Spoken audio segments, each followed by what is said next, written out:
Saudara Presiden Prabowo Subianto resmi menganugerahkan gelar pahlawan nasional kepada 10 tokoh. Dari 10 orang tokoh terdapat nama Presiden kedua Soeharto, Presiden keempat Abdurrahman Wahid, dan aktivis buruh Marsina. 10 November 2025, tepat di Hari Pahlawan, Presiden Prabowo menganugerahi gelar pahlawan nasional pada 10 tokoh yang dianggap berjasa bagi negara. Acara penganugerahan itu dihadiri para ahli waris yang sekaligus mewakili para tokoh untuk menerima gelar. Secara simbolis, Prabowo memberikan pelakat monumen Taman Makam Pahlawan dan map yang dikemas dalam kotak kaca. Dari 10 orang, ada Presiden keempat RI Abdurrahman Wahid. Gus Dur semasa hidup dikenal sebagai pejuang kemanusiaan dan pluralisme. Presiden kedua RI Soeharto yang menonjol sejak masa kemerdekaan. Lalu ada aktivis buruh Marsina, Mohtar Kusumaatmadja, penggagas konsep negara kepulauan, Hajah Rahmah El Yunusiah yang memperjuangkan pendidikan perempuan Islam di Indonesia. Sarwo Edi Wibowo, pejuang kemerdekaan yang juga ayah dari Ani Yudhoyono, istri Presiden ke-6 RI Susilo Bambang Yudhoyono. Sultan Muhammad Salahuddin yang memperjuangkan pendidikan dan diplomasi, Syekhona Muhammad Holil, ulama karismatik dari Jawa Timur yang memperjuangkan pendidikan Islam. Dari Sumatera Utara, Tuan Rondahaim Saragih yang dikenal sebagai Napoleon dari Batak. Dan terakhir, Zainal Abidin Syah, Sultan Tidore ke-37, pejuang politik dan diplomasi. Masuknya nama Presiden kedua Soeharto sempat jadi kontroversi. Menteri Kebudayaan sekaligus Ketua Dewan Gelar, Tanda Jasa dan Tanda Kehormatan Fadlizon menyebut Soeharto berjasa dalam pertempuran serangan umum 1 Maret 1949 di Kota Baru, Yogyakarta.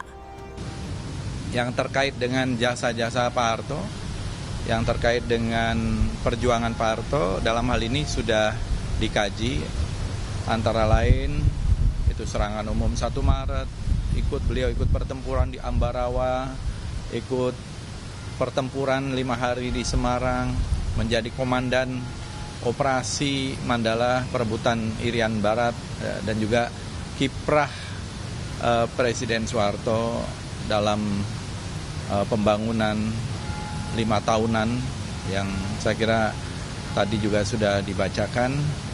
Pihak keluarga Presiden kedua RI Soeharto yang diwakili putra-putri almarhum berterima kasih pada Presiden Prabowo atas gelar pahlawan kepada Soeharto dan tidak mempermasalahkan dengan pro kontra yang terjadi. Ada yang pro dan kontra, itu wajar-wajar saja. Yang penting kan kita melihat apa yang telah dilakukan oleh bapak saya dari sejak muda sampai beliau wafat. Itu semua perjuangannya untuk bangsa dan negara dan masyarakat Indonesia. Jadi boleh-boleh saja kontra, tapi juga jangan ekstrim gitu. Yang penting kita jaga persatuan dan kesatuan Republik Indonesia. Presiden Prabowo Subianto juga menganugerahkan gelar pahlawan nasional kepada aktivis buruh Marsina. Kakak Marsina, Marsini, berterima kasih kepada Prabowo atas penganugerahan gelar itu. Keluarga berharap perjuangan Marsina jadi inspirasi bagi para pekerja di seluruh Indonesia. Insya Allah pemerintah bisa mensejahterakan kaum buruh yang ada di Indonesia, juga memikirkan nasibnya. Jangan ada PHK, terutama yang outsourcing. Siapa tahu dengan Pak Prabowo dibuat seperti zaman dulu. Tidak ada outsourcing, sehingga untuk kehidupan berumah tangga itu bisa berjalan lancar. Kalau outsourcing 3 bulan selesai, 3 bulan selesai, otomatis kalau sudah berumah tangga, itu bisa menjadi pertengkaran di dalam rumah tangga sehingga banyak perceraian. Penetapan 10 nama sesuai dengan keputusan Presiden Republik Indonesia nomor 116 tahun 2025.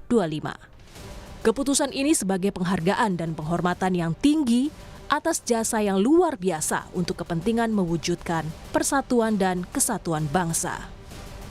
Tim Liputan, Kompas TV. Ribuan Garuda Qatar datang langsung ke stadion dukung Garuda Muda di Piala Dunia U17. Selengkapnya usai jeda.